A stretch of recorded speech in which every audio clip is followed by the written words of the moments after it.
Some of the greatest companies within the video game industry, like BioWare and like Obsidian, have fallen. They've focused on hiring activists instead of genuinely talented people who can write games or create really great products. And now a former co owner of Obsidian Entertainment is roasting them, saying the company should be sued for hiring discrimination. I have a few different things to show off, but before I get into the topic, if you enjoy the content I create, check out the links in the description, join the community in my live streams, and consider supporting through Patreon or YouTube memberships. Now, it is very sad to see all of these companies fall. I love so many BioWare games. I love so many Obsidian games. If this was 10 years ago and I heard these names, I would be ecstatic for anything that they would be creating. But unfortunately, times have changed. We are seeing companies focus on making products that appeal to the modern audience, aka sensitive snowflakes on social media,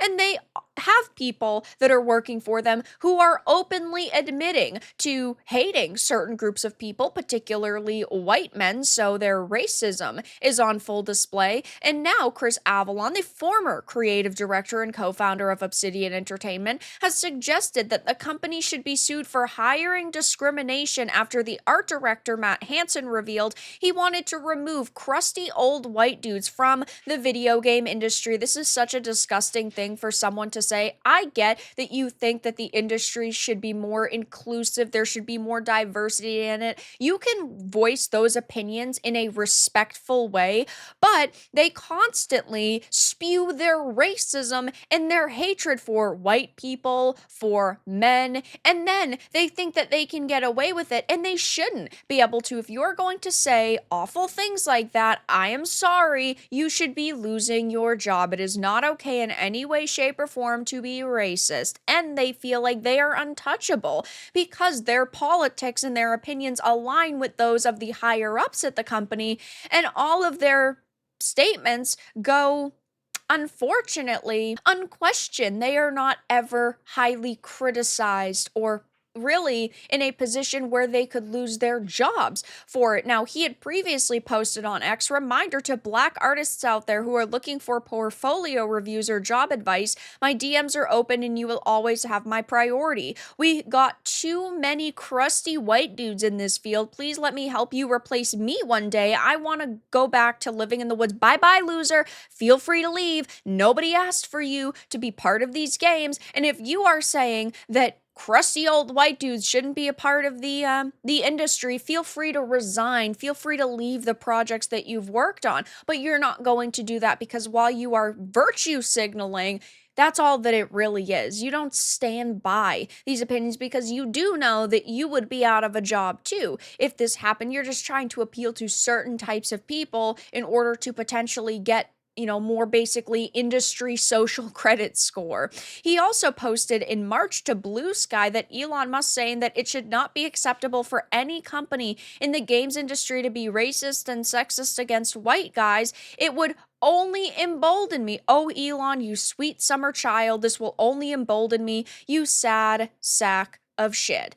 Of course, just pure hatred from the people who claim to be inclusive until it comes time to be inclusive and, actually accept the fact that people have a diversity of thought. Not everybody's going to agree with each other all of the time. And now Chris is saying, of course, that, yeah, they should be sued. Chris Avellone is someone who is massive in the industry. I've talked about him many, many times on this channel. Someone who's created some amazing games. He was a writer on Baldur's Gate 1 and 2.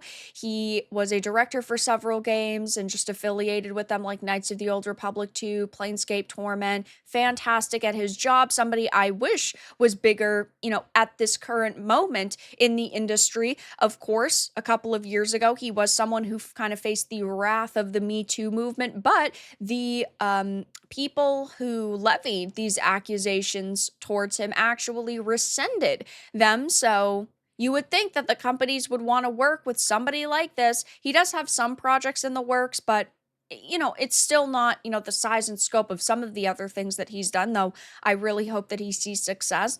But he said, based on recent news, if you were rejected from an art position at Obsidian in the past few years, call a lawyer. Discrimination in hiring, especially for a Microsoft studio, can ensure you don't need to apply for a job ever again, and it shouldn't cost you a cent to initiate legal action. The lawyers will know what the case is worth, and they'll do the heavy lifting. Imagine having a previous co-owner of Obsidian reacting this way. If I was somebody at Obsidian currently, I would be shaking in my boots. He said, this has nothing to do with my personal politics, but I believe strongly that hiring discrimination for any reason isn't something the industry should tolerate. I hope you agree. And somebody asked, does being rejected automatically make it discrimination? He said no, but based on recent events, there's a case to be made. Even if the rejection may have been valid, that validity needs to be examined by the courts because of the recent announcements, and Obsidian would need to show proof of the validity of the rejection. Now, of course, he did not work on Avowed. He has nothing to do with Avowed,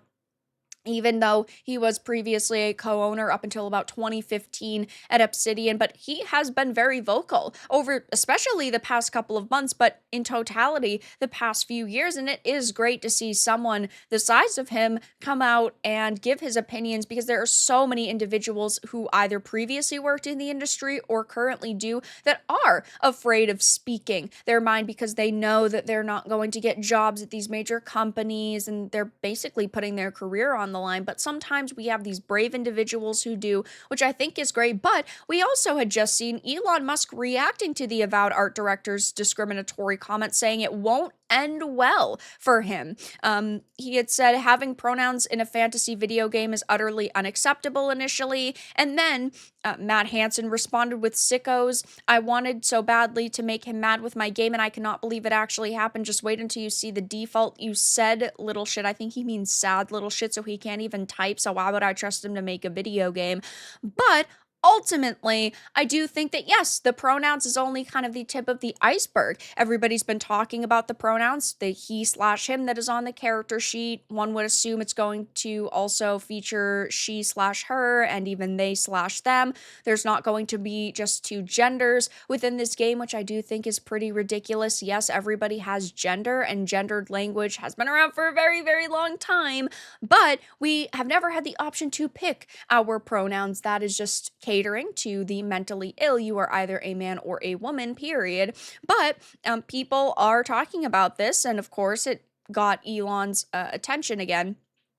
And I think that this is truly hilarious, because while Matt Hansen is sitting here saying, oh my gosh, I'm so happy that I was able to infuriate someone as big as Elon Musk, it means that you have so much more attention on you now, and people are going to skim through your social media. People are going to find other previous racist or sexist posts that you've made, and you're going to be put on blast for it. So I don't really think he truly realizes the scope of the situation he finds himself in. But either way, I think that it's great. We're seeing more people coming out and speaking about this issue. Someone as big as Elon Musk, someone as big in the video game industry as Chris, and hopefully we see more people speaking out against this. I do not think that Avowed is going to be a particularly small game, just because it is going to be day one Game Pass, and I do think that those numbers are going to be pumped up. A lot of people are going to give it a chance, so I do think it's going to receive a bit of attention. It is Microsoft and, Obsidian, big names here, but I still think that as we see more content, it's going to get annihilated by gamers who are sick and tired of the current day bullshit being shoved into our products. So I'll be keeping my eye on Avowed. I'm sure I'll be talking about it again in the near future, but for now, that's all that I really had to discuss in this video. Let everyone know your thoughts in the comments below. If you enjoyed this, give it a like, and if you didn't, give it a dislike. I appreciate your support either way, but I'll talk to you all again in the next video really soon.